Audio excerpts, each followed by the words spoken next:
Donkey of the Day.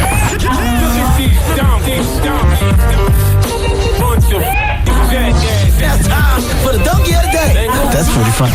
Charlamagne the Devil. Possibly.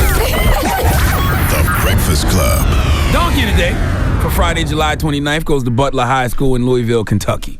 Salute to everybody who listens to us on 93.1 The Beat in Louisville. Drop one of Clues Bombs for them, damn it.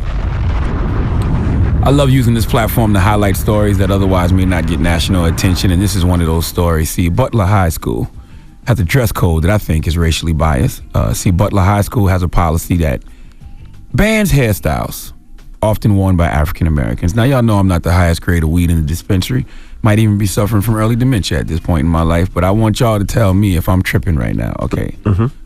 This school doesn't want you to have cornrows, twist, dreadlocks, afros longer than 2 inches, and braids on young men. Wow. Mohawks and unnatural colors are also prohibited. Am I tripping? That's all black. Okay. Just making sure I'm not tripping.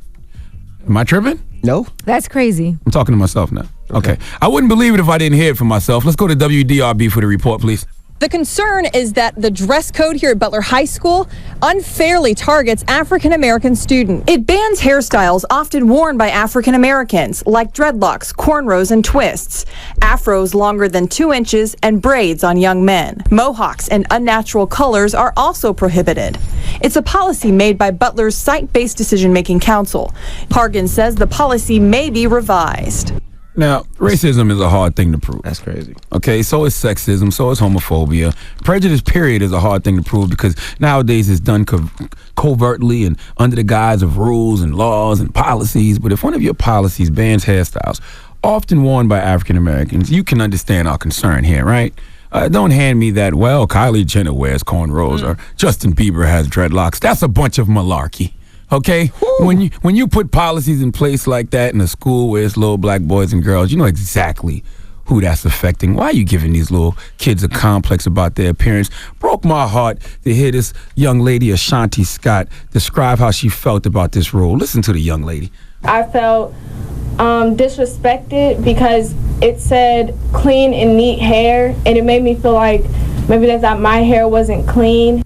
Oh, Lord have mercy. Look, man, I got 2 daughters at home. Life is already going to be hard enough raising them. All I want is to keep them off the stripper pole and off of reality TV. I don't need them thinking their hair isn't beautiful because some rule of the school is telling them it's not. What a person does with their hair has nothing to do with their ability to learn as a student. You can't say the hairstyles are distracting because nobody would be paying attention to these kids' hairstyles if this dumbass rule wasn't in place to begin with. Okay? Butler High School, mind your business when it comes to these kids' hair. This policy is absolutely discriminatory. It's absolutely racially biased. And whoever came up with this rule is culturally clueless. Okay, now, Donna Hargans, the superintendent of Jefferson County Public Schools, says the district will review the rule. And the Hargans says the policy may be corrected or revised. He actually says the policy has been in place. It's not a new policy. And we appreciate that the concern has been brought to our attention because our Board of Education is adamant in its policies about being inclusive. Donna, change it. Okay, stop giving these kids a negative complex about themselves, making them feel like they can't be themselves. Okay, that's our culture. All right, that's our heritage. That's who they are. Let them express themselves, okay? You can't, by telling them they can't rock cornrows and twists and dreadlocks, afros, braids, hairstyles often worn by us African Americans, you're basically saying none of that is appropriate. Only hairstyles that are appropriate are the ones worn by people who aren't black. Is that the message you want to send to young black youth? Huh? Is it? Hold on. Do we have words from Attica, Scott? We got those in there? Let me play some of that. Play Attica. Attica is actually Ashanti's mom. She's got a lot to say about this. Let me hear what she had to say. She was very eloquent.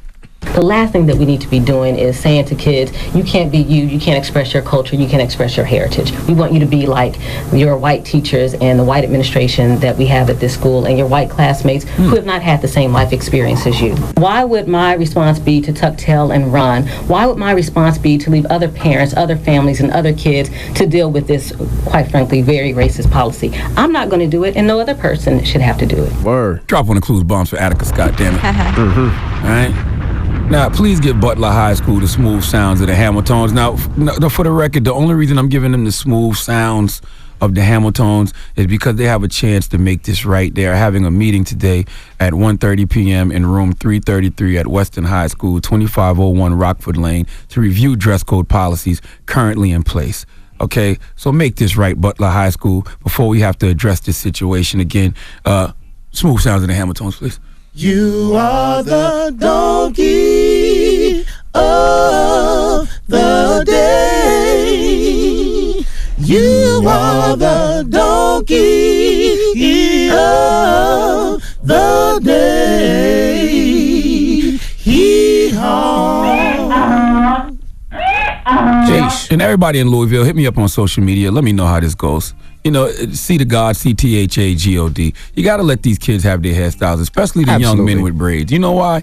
Because they're going to lose them hairlines around 20, 22, 23, 24. So let them kids enjoy them hairlines and them hairstyles while they can. Listen, Charlamagne, you know. I know. I used to have cornrows. I did too. I used to have a big old afro. Now your cornrows will start all the way behind the middle of your head. Lord have mercy, in the middle of my head. I'm telling you, without a haircut, I look like RoboCop when he take his mask off. The Breakfast Club.